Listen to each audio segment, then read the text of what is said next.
Welcome back to Full Court Femmes. No hype, all hoops. Coming off a road game with history attached, turning the page to a night at the Garden, and a Butler team that's very aware of what games like this mean in the Big East. Before we look forward, we have to talk about what just happened because Cincinnati delivered everything it promised. This one didn't come easy, Erin. No, it didn't. Red Storm finished with the win, 88 to the Xavier Musketeers 83. And that number matters, not just because of the win, but because of how they got there.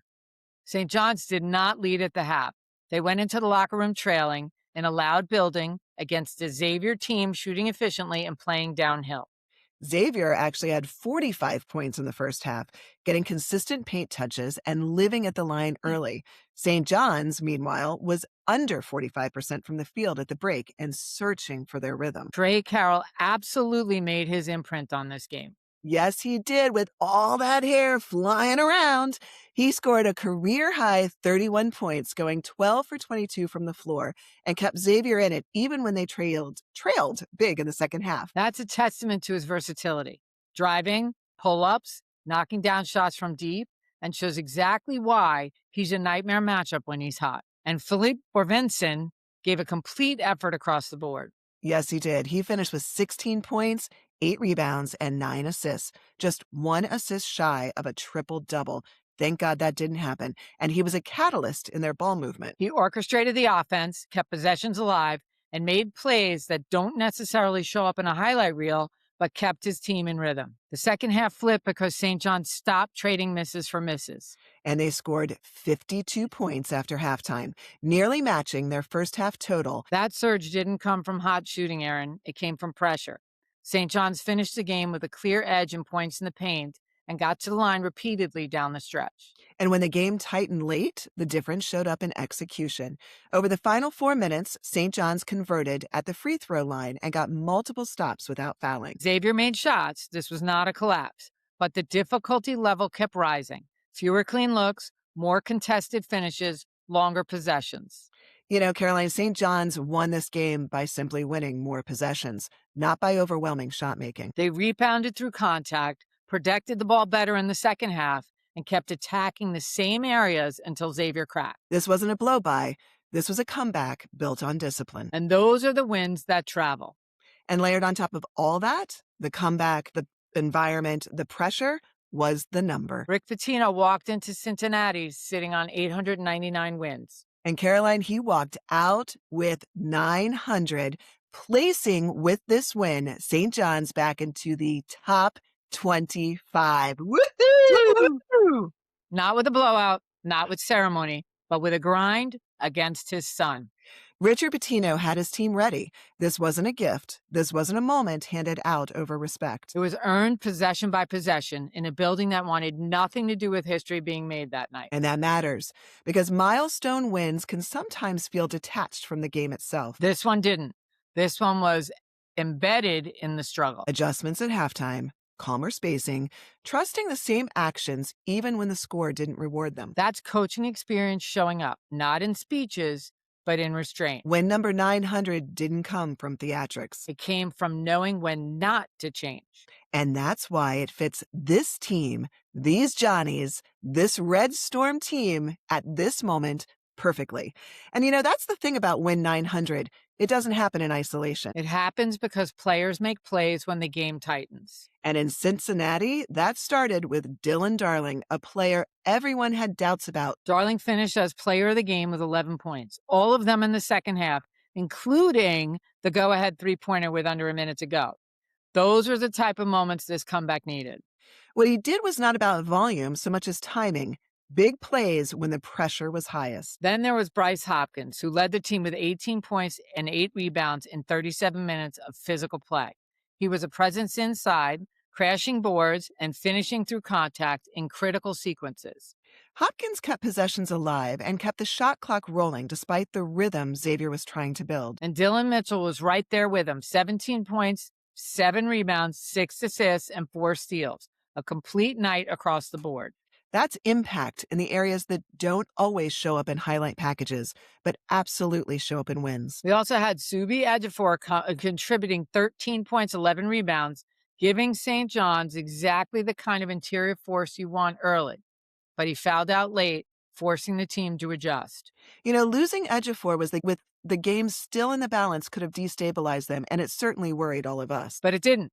Prey stepped in and landed a crucial rebound for 2 that secured the game. That's why this comeback feels earned, not luck, not noise. It was tough play by tough players on a tough road, which brings us to the call that was already on the board before the tip.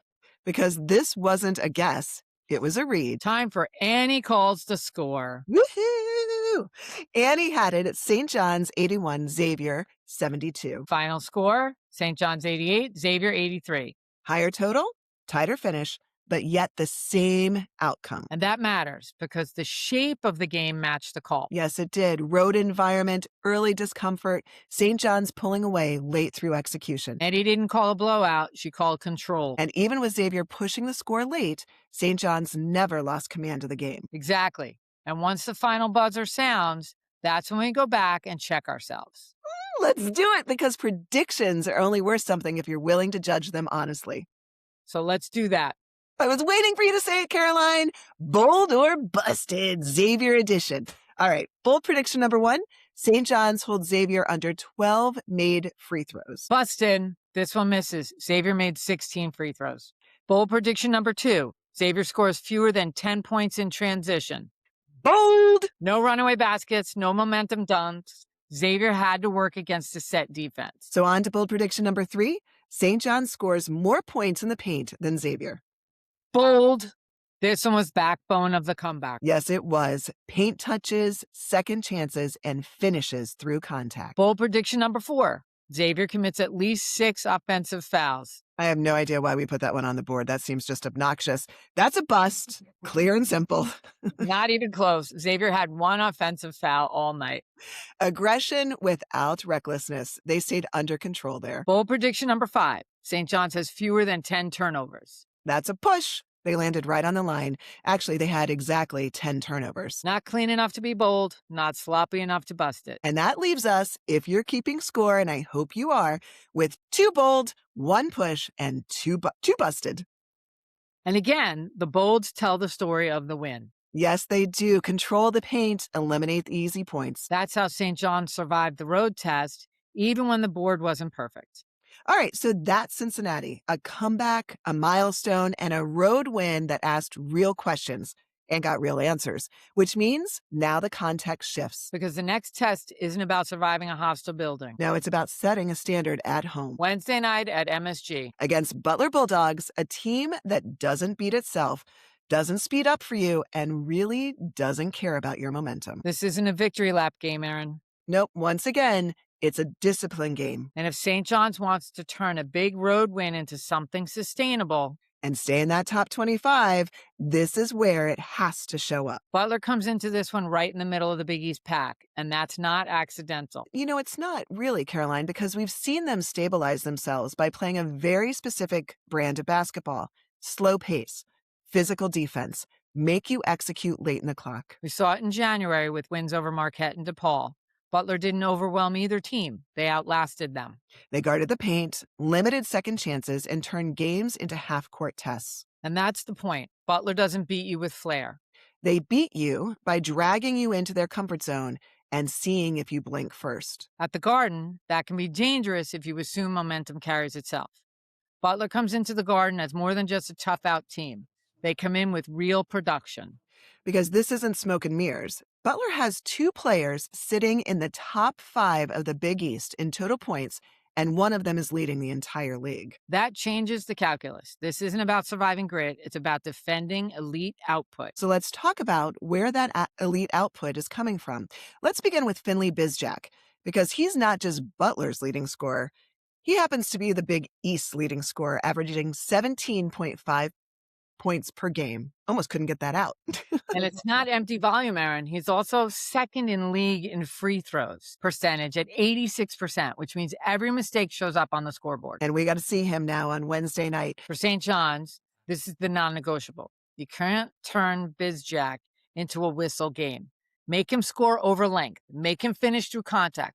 But don't gift him points. Because if Bizjack gets comfortable, Butler's offense never feels rushed. Then there's Michael Ajayi, and this is where Butler becomes dangerous, Erin. It is, because Ajayi is averaging 16.4 points per game. Also, top 5 in the Big East, but that's only half the story about this guy. He leads the entire conference in rebounding and at 11.5 per game. Zuby's got some work, and so does Prey, because that's not just production, that's possession control. And so if St. John's overcommits to Bizjack, Ajayi makes them pay on the glass and on cuts. So this matchup isn't one problem, it's two, and they stress you in different ways. You said it, it's not a single matchup game. It's a Butler game, and that means structure. So let's lay out what St. John's needs to do to win this game, Erin. Key number 1, win the possession game without speeding up. Butler is comfortable playing slow. St. John's doesn't need to run past them. They actually need to run through them. Clean possessions, strong finishes, no empty trips. Key number 2, guard without fouling the scorers. Butler's offense thrives when defenders reach. Contest shots, stay vertical, and force them to score over bodies, not at the line. Key number 3, finish defensive rebounds. One shot is the standard on Wednesday night. Butler lives on the second chances, especially when games grind. St. John's has to end possessions the first time. Key number 4, move the ball side to side. Butler defends the first action well. The breakdown comes on reversals. Make them guard 2, 3, 4 passes, not just one. And that leaves us with key number 5, control the middle of the floor late. Butler wants to shrink the floor. St. John's has to keep space, keep outlets, and keep decision-making clean. Those are the habits. That's the blueprint. But keys only matter if you're willing to put something on the board. Because this isn't theory time. No, it's not, Caroline. It's prediction time. Let's do it, Erin. Let's go! Boulder Busted, Butler edition. Bold prediction number 1. Butler attempts at least 8 or more free throws than St. John. This is Butler basketball. They don't rush. They lean into contact, especially with Bizjack and Ajayi. And if Butler wins the free throw attempt margin by 8 or more, the game tilted toward their comfort zone, which is not something we want to have happen. Bold prediction number 2. Butler scores at least 20 points from the free throw line. This fits their scoring profile against physical teams. Free throws are how Butler stays level when pace slows. And if they get to 20 at the line, St. John's discipline was tested. Bold prediction number 3. Michael Ajayi records a double-double. I certainly hope not. But this is the interior stress test, and honestly, it feels uncomfortable even to make this call against our Johnnies.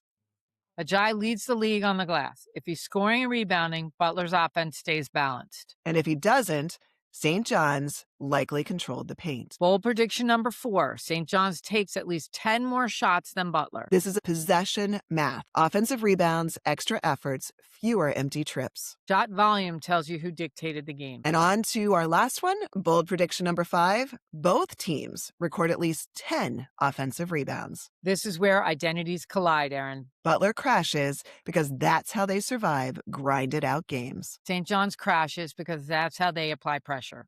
So if both hit double digits, this turns into a true possession war at the Garden. 5 predictions were laid out today, 5 different pressure points for the Johnnies and the game against Butler. And now it's time to put a number on it. Because one person has been seeing these games clearly before they happen. And she's right here with us. Yes, she is. So let's go there. It's time for Annie Calls the Score.